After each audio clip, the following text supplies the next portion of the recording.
Hey guys, and welcome back. Boy, I tell you, I haven't played much Baseball Stars for a little while, so we're just going to go ahead and jump straight into this. It's been kind of an interesting couple of days. It's been kind of a long weekend, and there's been a whole bunch of other things I was working on kind of at the same time. So let's go ahead and jump back into this. Now, I've heard conflicting things from different people about whether you actually can earn money in versus mode or not if you win. So let's go ahead and make a team. Actually, that's not what I wanted to do. So what we'll do is we'll make a new league. So we'll have a league with like a whole ton of games. We have up to 25. And let's see if we can keep this going. There we go. And now let's see what we can do here in terms of playing the games. So,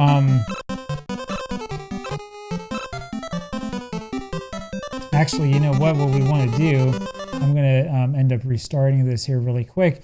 The reason why is because what I really want to do is I want to go take a look at this team and figure out what it is that we want to do. So I'm pretty sure that that's still safe. We'll find out in a second. One of the things that people were telling me that's correct is the players that have these good defensive ratings, we want to get them actually into the game. So what we're going to do here is I'm going to take a couple of notes here on the side. That means that the music here will probably be going on and off. Apologies for that. So like, you know, since I haven't named anybody yet, we got like center field 1 has like a 7 for defense. What we want to do is we want to make it so our best defensive players are playing in the most important defensive positions. So like left field 1 has an 8. Third baseman 1, see he has a 1. And so we want to make sure that we get, you know, guys like, you know, the first baseman. It's okay if he has like a 2, that's fine, whatever. We just want to make sure that we have as many players as possible who have like kind of good defensive ratings playing in positions like third base and shortstop.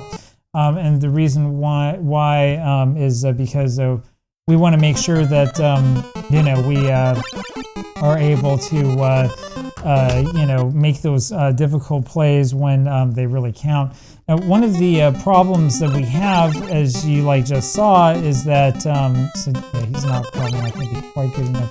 I think that he might be able to play like in maybe some position that's not really that important. Maybe we'll take a look at this in a second. One of the reasons why we kind of have to do it this way is because I can't go when I'm selecting the lineup. I can't view all of this. So that's the sort of game this is. This is wonderful Baseball Stars where you have a whole bunch of stuff like this happening. But some of these guys like batter C1, you know, are good enough defensively probably to start for the team. This guy, batter D1, should probably be our shortstop. I think he's been the best defensive player on the team the whole time. And then there's E1 as well, who also has a 9. So I've got all this written on the side. I won't bore you necessarily too much with all the details. I think, though, that what we do is we put the 2 guys with 9s over on the left side of the infield, and then we probably put the left fielder with an 8 over at second base, and we kind of figure it out from there. So let's go ahead and get going. See, this saved everything for us, which is very, very nice. And we want to change players. So what we say, we want probably the shortstop, which I think is the most important position, to end up being like bat D1. Oh, we already have bat D1 at third. Okay, so we want this to be bat E1. See, it saves your last lineup. One of these days I'm actually going to name some of these players. In fact, that's something that we can probably do together here before too long, but whatever. So we're going to put that guy in there. We probably do want, remember the third baseman had actually really good offensive ratings, so we probably want to put him in. Let's see, the dude playing center field, we probably want to have him actually play second base. So, yeah, we probably want something like that. Catcher, I don't know how important fielding ratings are necessarily for the catcher. We still have another good fielder actually over there in left field. In fact, probably what we want to do is do one more swap like this. Put the left fielder. Do something like this. There we go. So put the left fielder at second base. Anyway, let's give that a try and sort of see what happens here. So there you go. Of course, they don't make any changes at all. And we'll see if this makes a difference or not when it comes to playing this. I mean, this team is, you know, far from perfect, but I do think that this team is much better than we've been playing. I think that hopefully, if we keep practicing at this, we'll be able to win a game. Big thanks, by the way, to everybody who's telling me that at this rate, we're going to be playing this game for like 10 or 15 years or 100 years or something like that. Yeah, I know. At some point in time, like if we really just keep losing and losing and losing, I'll figure something else out. But I really do want to see if there isn't a way that we can, like, you know, play this game and try to have some success without doing any of the like cheating stuff to get extra money. And part of the reason why is because I don't think it would make for a very good video if I just showed myself playing against myself. You know, I don't think that would make for anything that's really all that compelling.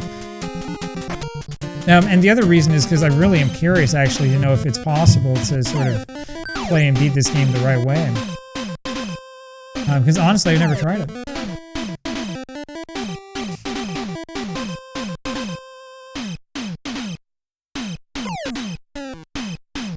All right, we'll work it in the count here.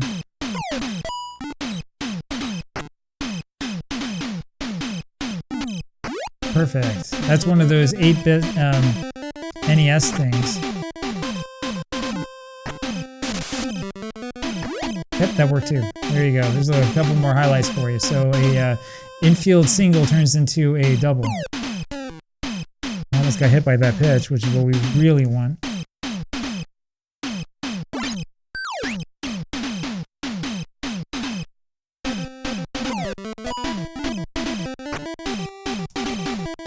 Another infield single. Alright, so I think we're doing a little bit better this time than we did last time to play this game.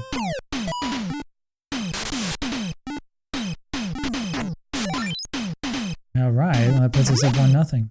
I was happy to see this last week that the video on 1981 baseball cards has been really popular. I'll tell, ooh man, boy, that fooled me. I'll tell those of you who have been leaving notes that there's a reason why I am calling 1981 junk wax. There's a couple of reasons why. When I start talking about 82 cards, you're going to see why, though. I think probably right from the very beginning of that video, we're going to make it pretty clear why we consider 1981 to sort of be the start of the craziness.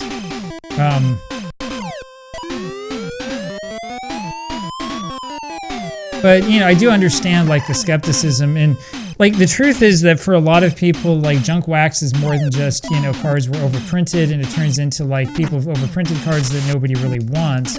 That was fortunate for us.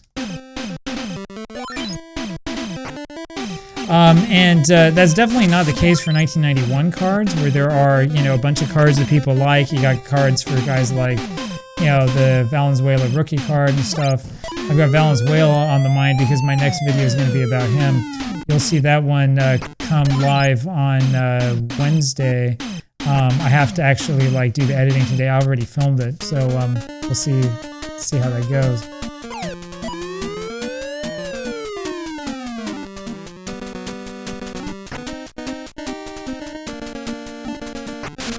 All right, this is a little bit more like it.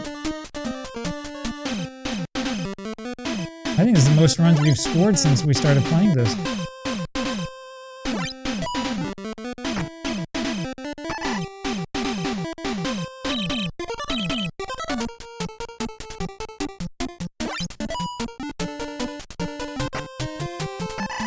Anyway, so yeah, that's part of the thing. You'll see once we start talking about 1982 cards, and it's going to be a little while before we get to that. Once we start talking about that, though, we'll start talking a little bit more about why it is that I chose 1981 as the birth of junk wax. Actually, I would counter that there's a lot of evidence that junk wax... Oh, he was out, man. He was out.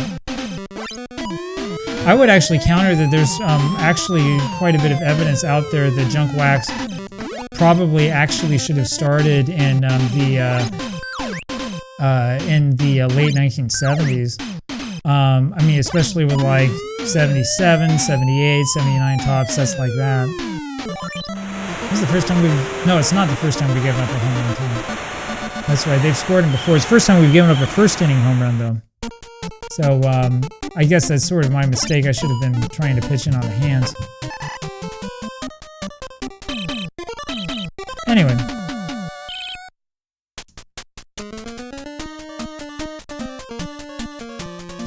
But yeah, the thing about 1981 in baseball cards, hey, this is going to be our first home run. Or not. That's what we call warning track power.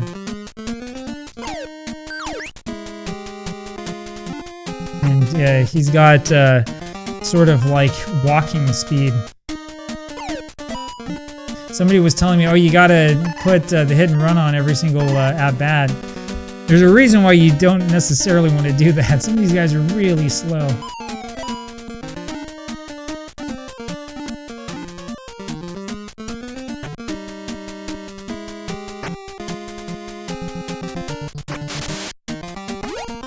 Anyway, so yeah, the I have to be a little more patient, I think. There we go. Anyway, so there's some good stuff coming in terms of, you know, baseball card movies, videos, and also videos talking about baseball history. I do have Fernando Valenzuela on the mind after I'm spending a whole bunch of time this morning doing the research for the next video, which I think should end up being pretty good. Hopefully, we'll see. We'll see if anybody likes it. There's always a risk I run that people are going to get upset with me because of some of the things I'm saying. Valenzuela, though, is a real interesting player in terms of like a Hall of Fame type candidate. I don't think that he has a very good sort of argument for the Hall, and that's kind of what a lot of this video is about. He was a great pitcher for... oh, wow, how about that? He was a great pitcher for a little while in 1981, right? But when you're talking about, like, you know, actually, like, being sort of a Hall of Fame caliber pitcher, I just don't see it for Fernando. I really don't. I mean, especially given how his career ended up. And he's one of those guys, who, you know, there are some critics and stuff who will talk about certain players being what they call like a compiler, somebody who's just sort of like sitting around forever to try to compile those good stats and stuff. Valenzuela is not really that. He was more like a desperate case, right? Once it became obvious that he was no longer really a major league caliber pitcher, which was in the like 1990, it turned into like, I've got to get myself back into the bigs, and what do I do? And I'll do anything. I don't really blame him, but you know, once the Dodgers released him in 1990, I mean, that was really the end of it for him. And as one of the things you really have to ask yourself, which is, you know, if this guy's a Hall of Fame caliber pitcher, then why is he being released when he's 30 years old? Or 29, I should say. He didn't turn 30 until November 1990. Right? Like, most Hall of Fame caliber pitchers aren't getting released like right when they're in the middle of their prime. So, anyway. So that's sort of the stuff that we'll talk about. And a lot of this is, you know, mostly prompted by, you know, comments and things I've seen on videos and stuff like that. We'll see how this one does. If it does well, then I might end up doing a little bit more content regarding, you know, different like Hall of Fame type players and stuff like that. So there's a lot of good stuff coming up on the channel, I think, pretty soon. The big challenge that I have right now is trying to figure out the right balance between creating sort of like, you know, longer form videos and then doing stuff like this. And so one of the reasons why it's been kind of quiet over this weekend is not really because I wanted it to be. It's more because, you know, I wound up spending a lot of time trying to put together different stuff that's more oriented for the long term. So there you go. I keep forgetting that. Yeah, if it touches even like a small portion of the plate, then it's called a strike. This game has the robo-umps. The other thing I really want to play is I want to go back and play some Famista. But I don't know if I'm going to start doing that like soon or later or exactly what's going to happen. There are a couple of other projects going on. I do need, for example, to get back over to RBI Baseball. That project has definitely suffered from a little bit of neglect here the last couple of days. But we'll get over to it.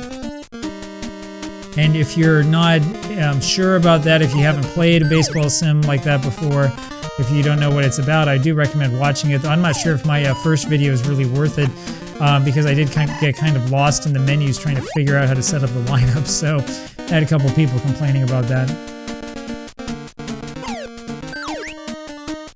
But that's just the way that it works. And yeah, there's a reason why I kind of want to show, even if it's myself sort of struggling with something.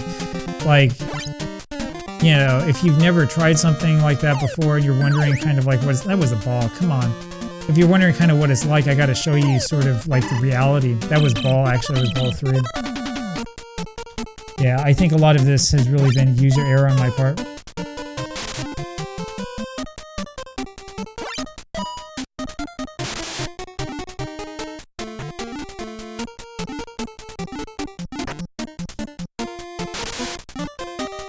Yeah, someone else was telling me you got to be like right on top of this and make sure you get the pitchers out on time. We'll see what impact that has though in terms of like the league.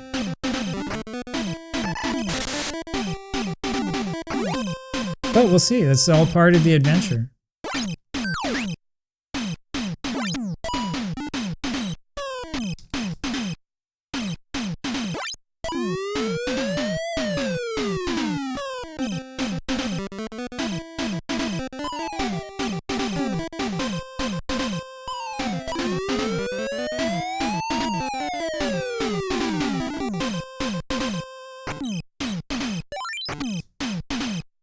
All right, well, that big lead that we had in the first inning is starting to disappear on us. The nice thing is that we're forcing them to use more players from their bench, which is going to help us out in the long term of this game.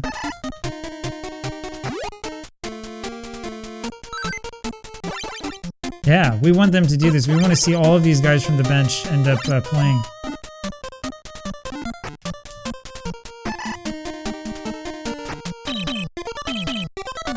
Alright, 6-3. Well, I do think that moving the players around defensively has helped. We seem to be doing better offensively this game. I think, again, as I said, I think the biggest problem is that I end up getting kind of impatient with their pitches.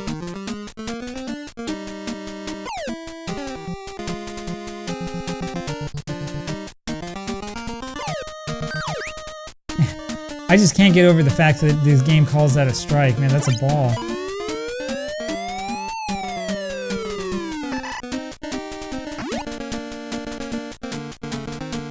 Alright, back to the top of the order. Here we go. Yeah.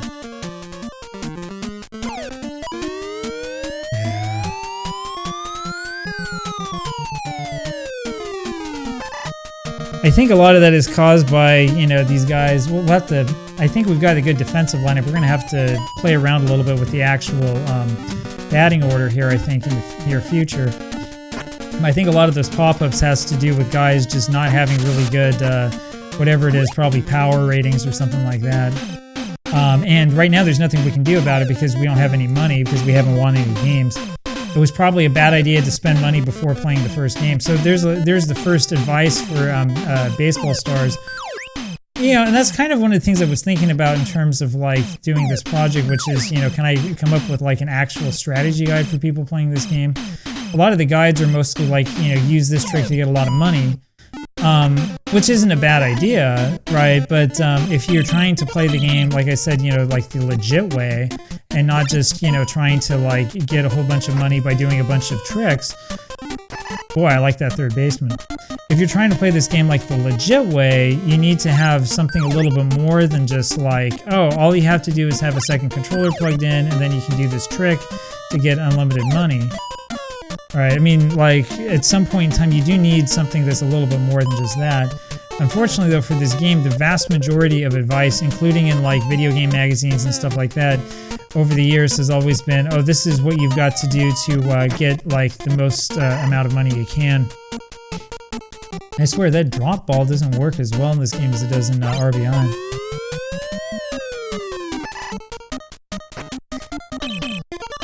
Anyway, we made it out of another half inning. Let's see if we can keep it going. Probably we'll take the pitcher out before too long.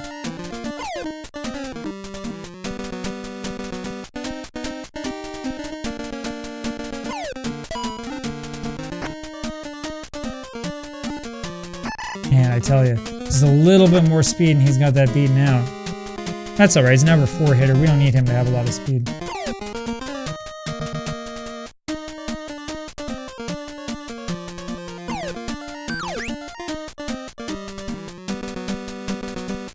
The nice thing is Ikawa is really losing his effectiveness. Bad part is that the game's calling that pitch a strike. You can't do anything with it.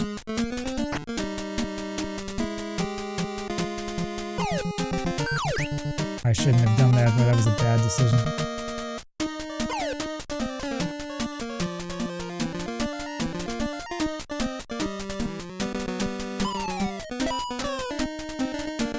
Boy, I tell you, that looks like a meatball coming up, but we can't do anything with it. Oh, come on!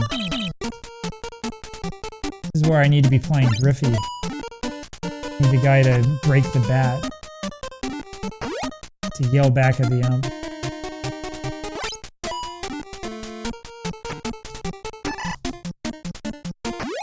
That was close. That was close. We're getting there. Oh shoot, that was in the wrong part of the plate. Alright, that's a ball game again.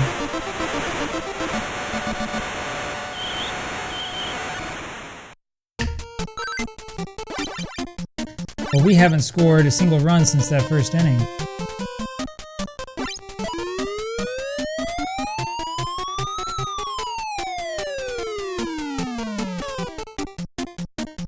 There's something weird about the graphics there where he was running.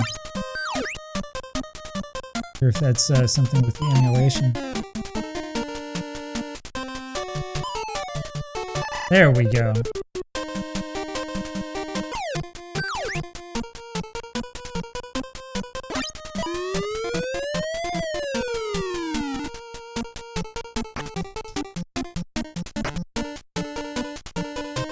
One of the things I'm kind of surprised at is that I haven't seen a whole lot of people talk about, like, you know, how the internal mechanics of this game work. I'm not sure if people have actually tried to, like, you know, hack into it or anything like that. That kind of surprised me, given how popular this game always was and remains to this day. You would think that people would be interested in, like, trying to figure out how everything works. Because, like, RBI Baseball is pretty easy to figure out, like, how the game's logic works and all this stuff. There's so many people who do, like, you know, modification projects and stuff with it. Dusty Diamond, like, it's pretty easy actually to figure out. Oh, man, I might as well just swing away with him instead of bunting. So we had the runners going that time. Looks like it's gonna work. Yep, they concede second base. So how about that? A little tapper that barely gets through the infield and you get a double out of it.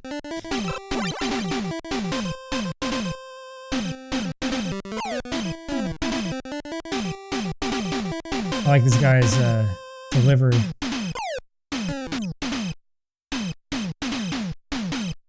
I don't know, maybe we have a pitcher like that. I don't even know what kind of pitchers we have because we've only seen like 2 or 3 of them this whole project. Of course, it's not like we've played a million games anyway. Yeah, here we go. Now we're getting something happen. Now we're getting somewhere with this game. Yeah, I love that. I love that. Yeah, just stand there and hold the ball. I will say, though, that the music in this part of the game where you have a runner in scoring position really drives me nuts after a while. As much as I love this game, this part drives me nuts. But yeah, like I was saying with Dusty Diamond, you can do research. There's a website somewhere that like tells you like all of the characteristics of all the players, what they're good at, what they're not good at, and all that other stuff. But with Baseball Stars, I don't know that anybody's really done that much research into the game to like figure out how things work. So that's what we're doing. We are exploring. We're going to figure out this game. That's what this project's all about.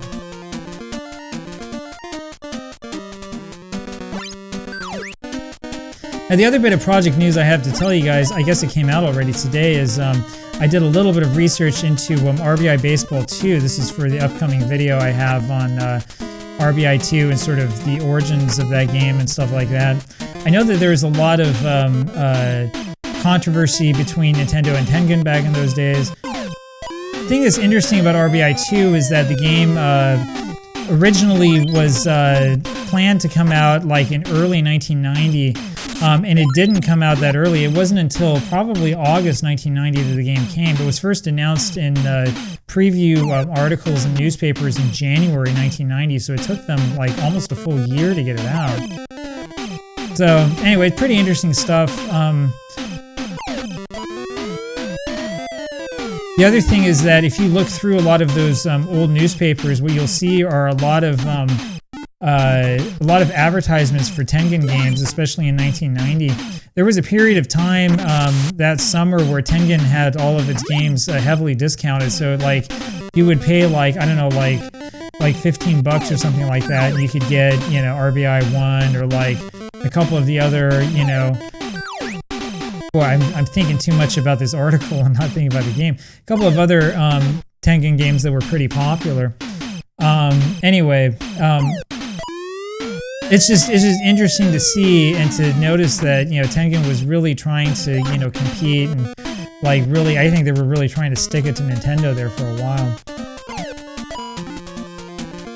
So if you're not interested in looking at the blog, it's perfectly fine. The article's free if you are, you know, just in case. It's today's publication, and I think that I have a link to the blog somewhere in the description or somewhere or other. But, you know, I will have a video on that coming out, not next week, but the week after. So look forward to that one, all about RBI Baseball 2. And we're going to figure out more about that game than I think anybody else has ever researched. I should probably not be swinging at these, should I?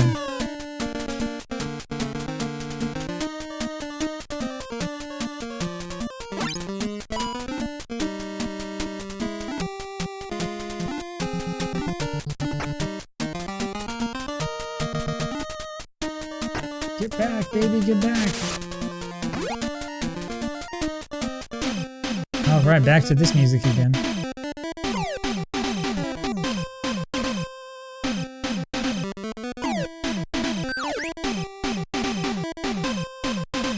So yeah, I think that the real key to this game is play discipline. And also then not doing that.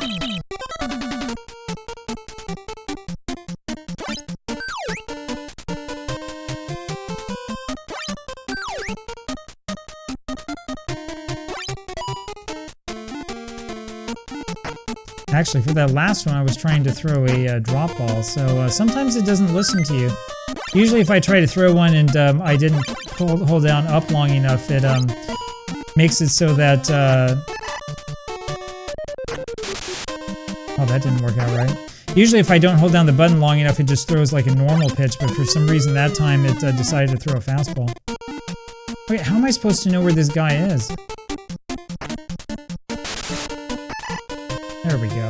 That's the out that we deserved.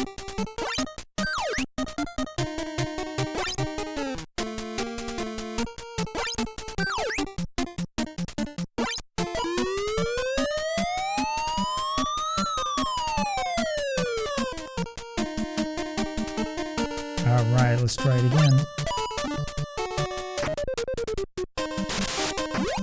Man, I forgot there was no runner on second.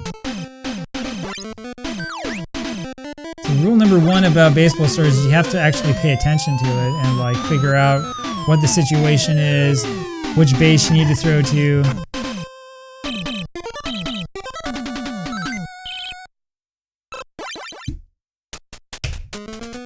Alright, here we go.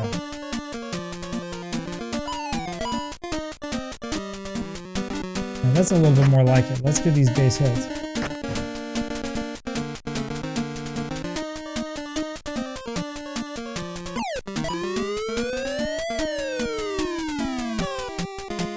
Now, one of the big questions about this game is, you know, at what point in time do you just like give up on a player and decide to go over and buy somebody else? That's going to be one of the things that we'll look at and we'll talk about as we continue playing this. Right now, we don't have to worry so much about it. We don't have any money, and we have to like actually win some games first. At some point in time, you have to ask yourself, like, at what point in time do you just like stop, you know, trying to improve a certain player, and instead you're just going to go out into the market and find somebody. Alright, I probably should think about taking out the pitcher here pretty soon. Yeah, I think that's the sign right there. Of course, I don't know what this is going to do for us in terms of... So I guess that hit the ground first, I suppose? I thought that was a line out, but I guess not. It's almost as bad as Major League Baseball. Someone's going to get mad at me again for bringing the game up. At least then I know that you actually made it this far in the video. My favorite part of LJN's Major League Baseball, where you can't tell if the ball hit the ground or not.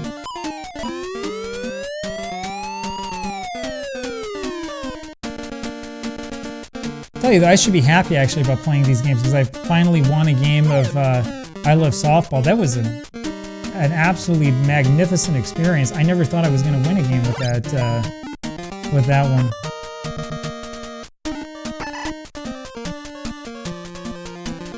Alright, so we just have to make sure we don't give up like 10 runs in the bottom of the ninth. I think we can handle that.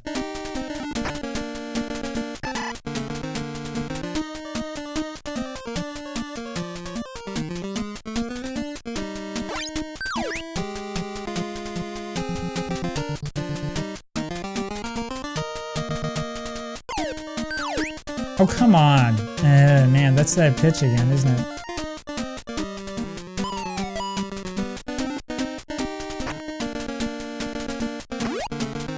Yeah, that's what you deserve for calling that a strike. Jeez.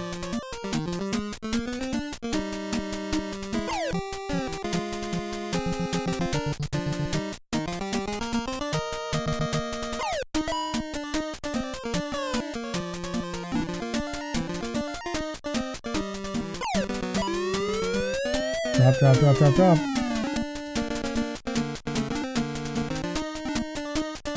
This is the most frustrating part of baseball stars when you're fielding, by the way, when like the ball is just like right in front of you and there's nothing you can do about it.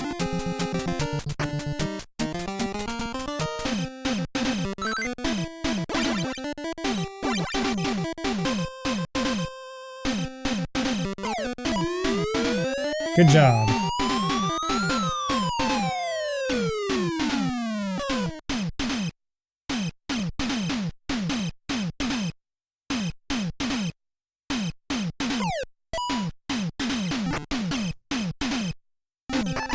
Alright, well that's the end of that. So we've used all of our pitchers in this game, which is probably not a good thing. But we'll see what impact that has on us. I can't remember what happens if you do this in league play. I've done it before, I know, but I don't remember enough about exactly what happens. So we're about to find out. That's what this whole thing is. This is very, very experimental. Well, I tell you, those ground balls to the right side are really an adventure. I'm like, okay, who do I have control of? Who's going to get this? Why is both the pitcher and the second baseman running over to first base? And I'm like, wait, who's doing what here? I don't know. There's all sorts of weird stuff that happens in these games.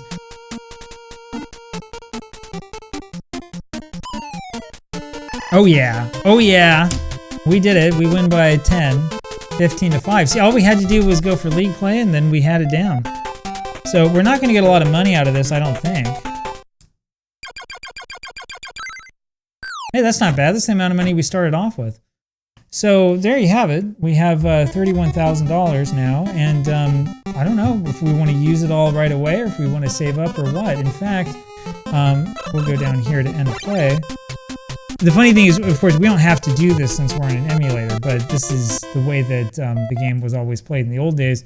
Let me go back over here to me. There we go. So let me know what you would do with all of this huge amount of money that we have, all $31,000. My guess is that what we should do first is just play the next game and try to beat them by a lot again, and slowly save up money and see if we can't get a better player to replace that shortstop that I unceremoniously fired. So that's my idea behind it. I don't know, maybe you have a different idea. Let me know down below, and we're going to slowly piece this team together. It's going to become pretty good. So we'll talk to you later. Have a great day. Bye-bye.